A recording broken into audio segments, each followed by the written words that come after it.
drama. Did the shows leave us high and dry this time around? Well, let's see. Jake Brash's The Reservoir is Josh's desperate attempts to cure himself of his chronic blackout alcoholism and his grandparents' decline into Alzheimer's. His mom has had enough with his destructive alcoholism and won't have anything to do with him until he goes to rehab. He has a much better relationship with his two sets of grandparents.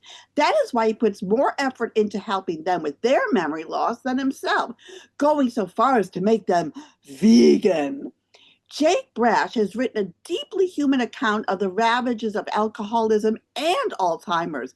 I never made a connection between the two before, but it makes so much sense, as both destroy one's memory and are a sickness.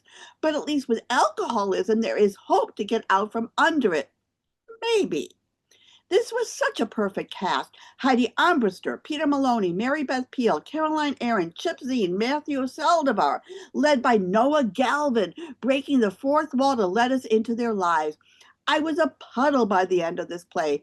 The only false note was Miss Aaron's wig, which was atrocious. Major happy face. Michael Shaw Fisher's The Amazing Sex Life of Rabbits, currently playing at the Soho Playhouse through March 28th, has a title that practically dares you to roll your eyes before the show even starts. I'll admit it, I did. But then I sat down inside the wonderfully intimate Soho Playhouse and watched what starts as a simple dinner party turn into something much sharper than I expected. The setup couldn't be easier to follow. Bobby and Elise are hosting dinner. Their guests? Bobby's wildly successful ex-wife Danielle and her husband Carson. 4 people, 1 dining room, and a whole lot of history that hasn't quite stayed in the past. Sean Hodges gives Bobby this anxious charm that makes you root for him even when he's clearly out of his depth. Lee Wolf's Elise sees everything happening around her and misses absolutely nothing. Their marriage feels real, comfortable, but maybe just a little fragile. And then Danielle and Carson arrive. Rebecca Larson's Danielle glides into the room with the kind of confidence that makes everyone else adjust their posture. Richard Cisneros Jones matches her perfectly as Carson, who seems relaxed but always feels like he's 3 steps ahead of everyone else at the table. What follows becomes a kind of social chess match. Conversations shift, secrets surface, the balance of power moves back and forth in ways you don't even see coming. And I won't spoil a thing because the real fun of this play is watching each new revelation land. Yes, it's bold. Yes, it gets a little daring, but underneath all of that, the play is really about power, money, pride, and what happens when people stop pretending and start telling the truth. Or at least their version of the truth. And in a theater as intimate as the Soho Playhouse, you're practically sitting at the dinner table with them. Every glance, every pause, every uncomfortable laugh lands right in your lap. I went in expecting something cheeky and outrageous. What I got was something clever, funny, and far more layered than the title suggests. Michael Shaw Fisher's The Amazing Sex Life of Rabbits is a dinner party that you'll be glad you were invited to. Maybe don't try it at home, though. Huge happy face. Harold Brighouse's Zack is a poor schlemiel that his family runs roughshod over. Mrs. Munning with her favorite son, Paul, are wedding planners falling on hard times as everyone is going to the competition because their weddings aren't very jolly.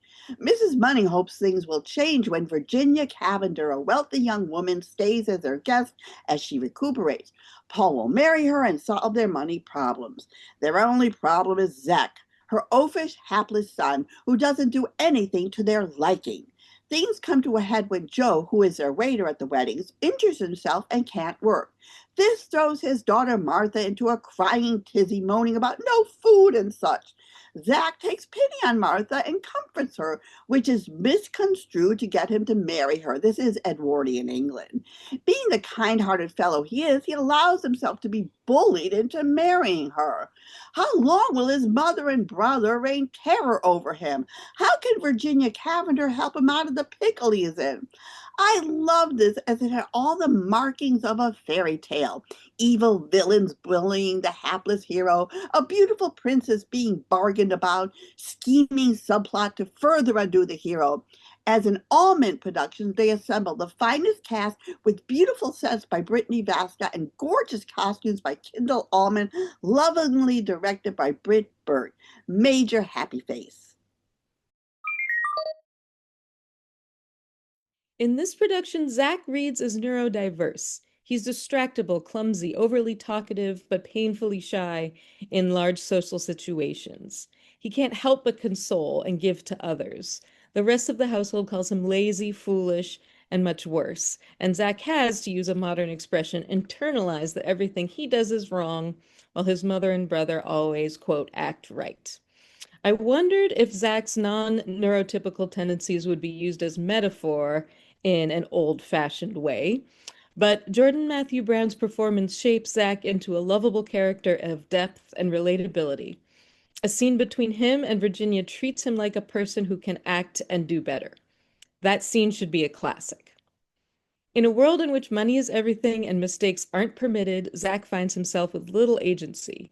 The misfortunes that come from poverty and social faux pas in this world are heartbreaking. Zack and others were born under a bad sign. For a person in this situation, only someone who cares about you can save the day. And if they have money, that helps a lot. At the play's publication in 1916, there were many decades to come before much progress was made to rectify being born unlucky. And it seems we might be going back. Happy face. Eugene Ionesco's Rhinoceros, translated by Derek Prowse and adapted by Frank Galati, starts with something that feels almost painfully ordinary. Two friends sitting at a cafe in a sleepy little town, arguing about punctuality, personal responsibility, and who's the bigger mess of a human being.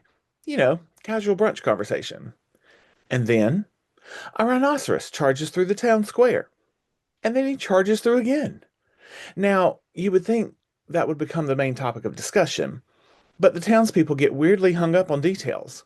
Was it the same rhinoceros? A different rhinoceros? One horn? Two horns? African? Asian? Meanwhile, the actual problem keeps getting bigger. Because soon, the people in town start turning into rhinoceroses themselves. At the center of the chaos is Behringer, played with wonderfully confused humanity by Reg Rogers. He's disorganized, slightly hungover, and possibly the least heroic man imaginable, which somehow makes him the perfect guide through a town that is slowly losing its mind. Liz Diamond's production at Yale Repertory Theater moves at a terrific pace, balancing the play's absurd comedy with a sharper idea underneath it. It's funny, it's strange, and it might make you look at a stampede mentality a little differently. But you don't have to take my word for it. You can catch this show at Yale Repertory Theater in New Haven through March 28th. All the rhinoceroses give this a huge happy face. Here we are with Jason Carmichael, who is currently starring in a one-man show called Tide. So tell us all about this. It sounds very bring the tissues with you kind of play. Well, you can bring the tissues for tears and laughter both, because it does have a lot of levity, even though it's a heavy subject. And it's called Tide, a one-man play by Crystal Ray. And it is a fictionalized account of one of the fathers of the four little girls that was killed in the bombing of 16th Street Baptist Church in Alabama in 1963. And it's kind of his journey of grief as he tries to process what's happened to his baby girl, but still remain present and loving for his wife and daughter that are still alive. And of course, his initial impulse is to seek revenge against the men who killed his daughter. But because of his faith and his righteousness, he tries to fight that instinct and tries to find a way to kind of survive the PTSD of the event without resorting to violence.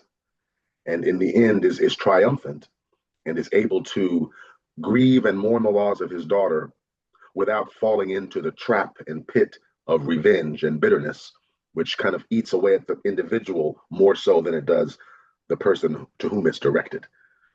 So it's a wonderful, wonderful piece. And I play a character named Daniel, who is kind of an amalgam of the four real fathers. So it is a historical event, but it's a fictionalized account in terms of the details of his journey. But it's very, very powerful, and it's very, very funny. And in the process of telling the story, I play all of the characters. I play myself, my two daughters, my wife, the community members, God, the devil, that he's grappling with how to move forward. And then on the year anniversary of the bombing, he's kind of thought he's put it all behind him, but it resurfaces when the other family members want to have a community meeting in honor of the year anniversary. And that's why I kind of refer to it as PTSD, because he tries to bury his grief. But like always, it comes back up to the surface. And the title Tide comes from a kind of a cleansing process that he goes through when he keeps having this nightmare where his tie turns into a snake and is choking him. And he's fighting to get it off in the night and waking up with scratched up neck and busted lip. And his youngest daughter, the one who dies in the bombing, tells him that her teacher has a book called Other Lands, where she's seen pictures of the people from all over the world. And all the pictures of the people that she saw from Africa, they weren't wearing any ties. And so the daughter surmises that maybe where we come from, they don't have neckties. And so the tie becomes kind of a symbol of colonization, westernization, of the noose, if you will, which he's kind of metaphorically trying to free himself from throughout the play. Also, I was thinking, I never thought of this before about one-person shows, but you're playing this intense, father trying to get over his daughter's death. Yet you're playing the daughter, you're playing all these other characters. So how do you just switch? That was the challenge of the piece. I mean, when we first started developing it and doing readings of it, that was the challenge. I said, if I can bring this across like I see it in my head, it'll be something, because literally those moments of change occur sometimes within the same moment, within the tears of grief. Sometimes come out the jokes or the laughter or the moments of levity or the lightness of playing my younger self or my daughter or my child. And so it's kind of like just like riding the wave, like riding the tide. Literally, it's like that I had to kind of get so immersed in the language, which is beautiful, that it would kind of carry me through the different characters and allow me to ride the waves of emotion so that organically I could kind of transform. Some people feel it's like I'm like a shapeshifter, and that's kind of how it feels, that it's like summoning up the ancestors and calling all of these different people who are residing within me up to the surface in a way that's allows me to kind of float from one to the other, hopefully seamlessly. And so I try to use that to ride the wave as I go through the show. And if we've done it so often through the rehearsal process, it becomes organic.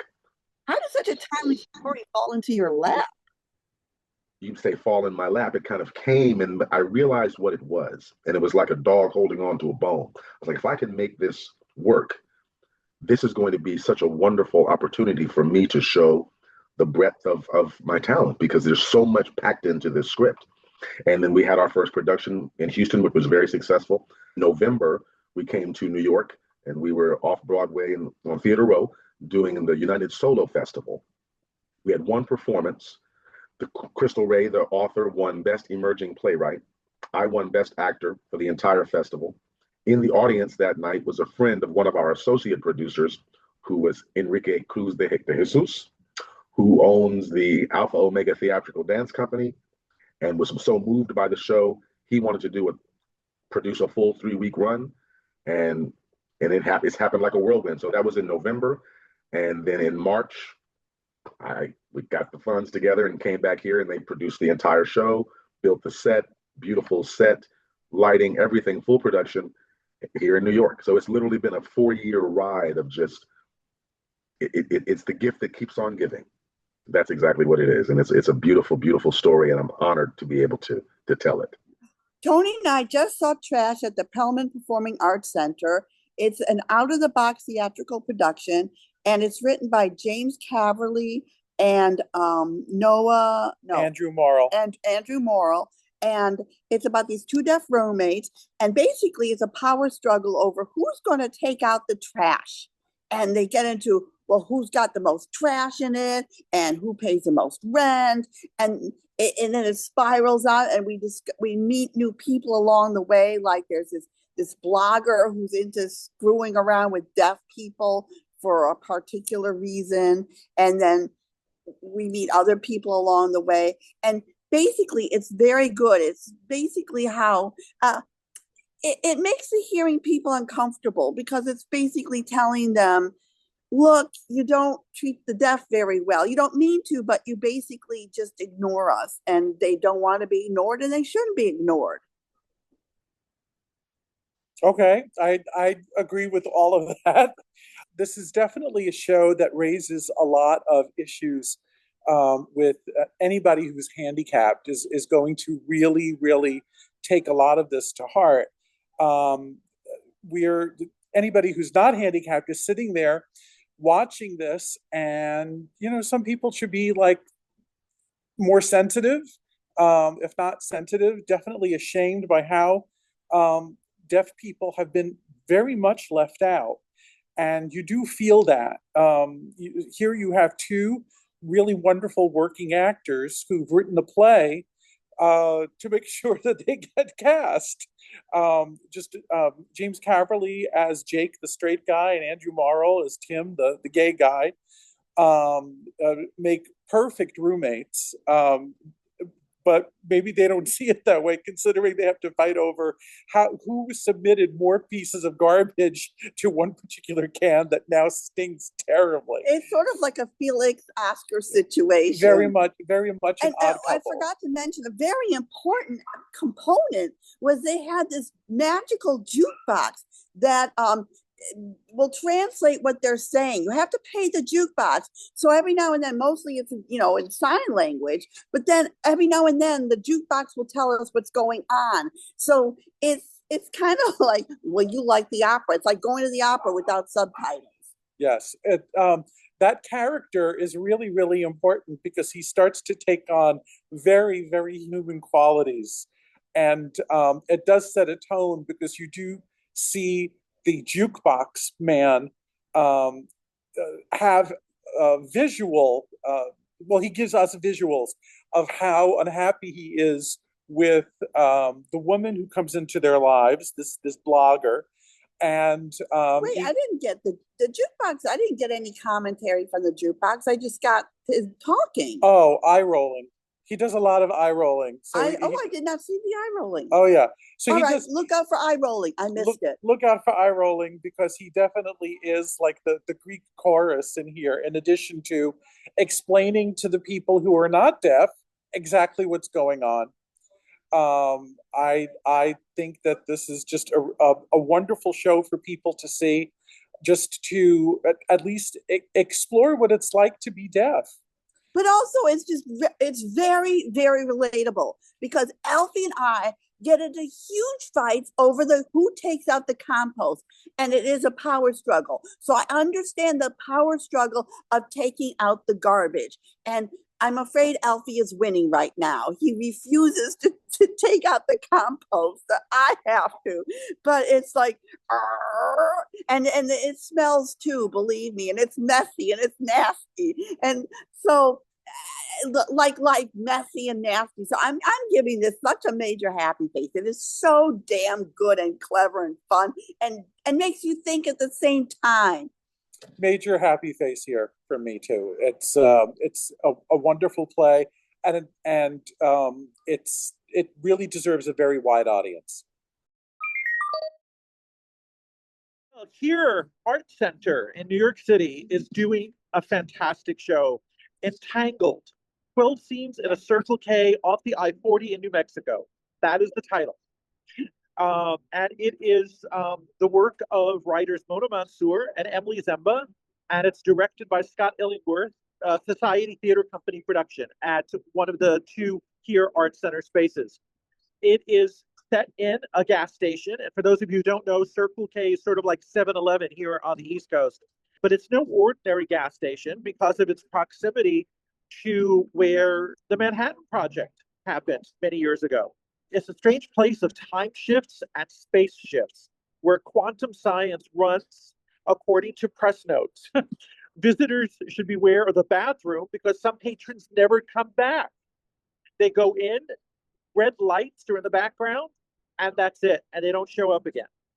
The drama sounds a little abstract and even scary, and yes, it is what amounts to a dance party, and there's micro-emotional exchanges that may have epic implications. Every single scene is there for a reason. One of the things that just really ground it is a lead performance by the man who plays the owner of the gas station. It is just really, really a wonderful show, and my colleague now will give you her review. Thank you. With each scene, the customers' conversations pervert science for their own benefit. A marriage proposal misunderstands the odds of two compatible people meeting each other. A laugh-in sequence reduces science to a series of two-line jokes and jargon. A timeshare salesman effectively wants to bend time and space to let his owners move in year-round, literally share time. We lay people turn science and math into BS to sell junk.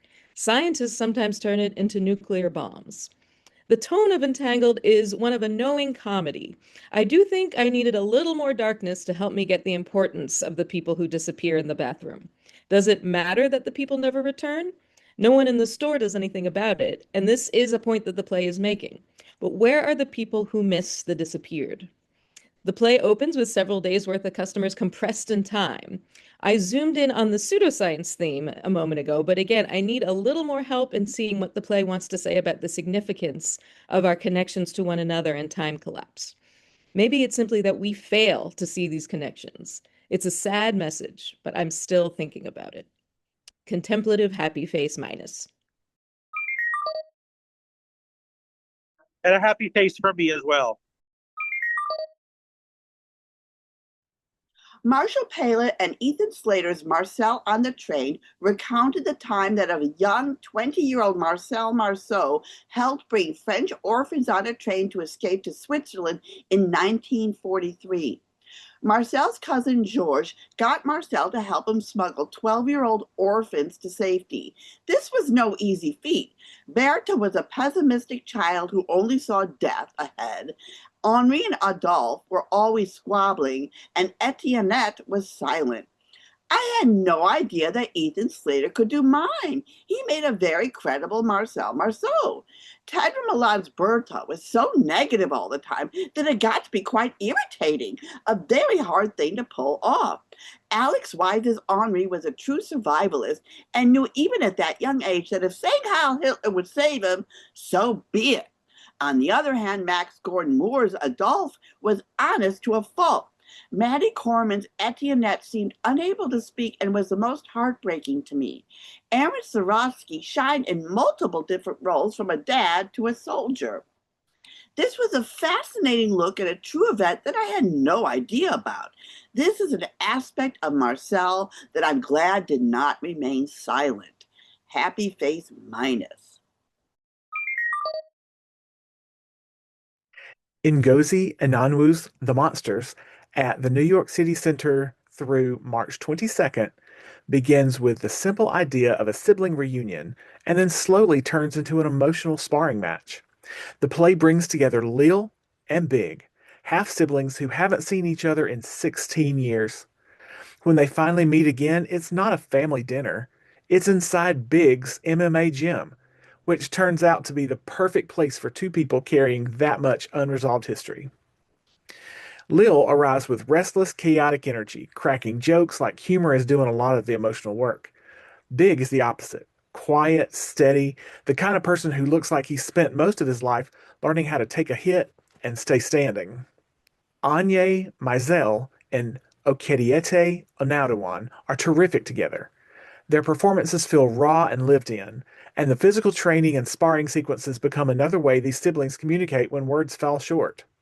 The play moves through different moments in their past, showing how memory can shape the same experience into two very different truths. And what makes The Monsters so affecting is that it doesn't tie everything up neatly. It simply lets these two people keep trying to understand each other. This one gets an enormous happy face from me. This is Leslie DILeo's review of the Damn Scottish Play from The Frog and Peach.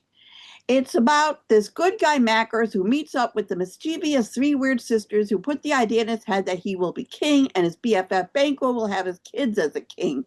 This galvanizes Mackers' wife to get her hubby to kill the present king.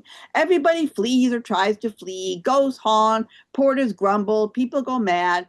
It's hard to be king and even harder to be the queen.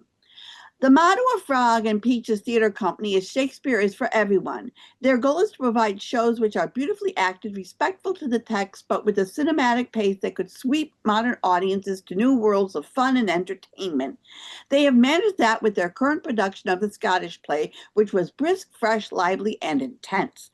Perfectly cast, every character is clearly defined and involved 100% even when the focus is not on them. The two leads, Lord and Lady M, have excellent chemistry with an element I have never seen before. The more mad Lord M becomes, the more amorous he is towards Lady M. This physical connection is both alarming and thrilling. Without a doubt, this is one of the finest productions of the Scottish play or any play I've ever seen. Leslie gives this a happy face plus plus. This is our theater listings. Next show is April 4th. Special events at Joe's Pub is Epic Players Originals, Revolutions and Revelations, Sunday, March 22nd at 4 and 7 p.m. Wayfaring Strangers is March 29th at 8:30 p.m. at the Pit, which is Anne Holliday's birthday. Zoey Anderson to guest in the electrifying solo Takademi at the Valentina Kozlova International Ballet Competition, Saturday, March 21st at 7 o'clock at the K Playhouse. Parallel Exit Sunset Circus is Sunday, March 22nd at the Marlene Mayerson at 11 and 2. Closing March 21st is TOSOS Our House at the ART. Closing March 22nd, the Gallery Players is doing Intimate Apparel in Brooklyn. Romeo and Juliet is going on at Stag and Lion. Everything About School almost at Tada. Spread at Intar. And closing March 26th, Tempest Tossed at Prospect Park. Dust of Egypt at the Sheen Center. Closing March 27th at the Culture Hub. Closing March 29th is Michael John Lachiusa's The Wild Party for Encores. Cold War Choir Practice at MCC, Chasing Grace at ART, Liberty Scrap at Culture Lab. Closing March 30th is Touch with Anthony Rapp. Closing April 4th is TFA&A's Teatro La Plaza's Hamlet. This is Real at Target Margin. And closing April 5th, we'll talk about it next show, is Ivanov, About Times, My Joy is Heavy, and Antigone, this play I read in high school, Bug House. Our favorites, don't forget, are 54 Below with their live stream gala March 23rd, Singing Forward March 24th, 92 NY, Here, Soho Playhouse, TNC, La Mama, and the Tank.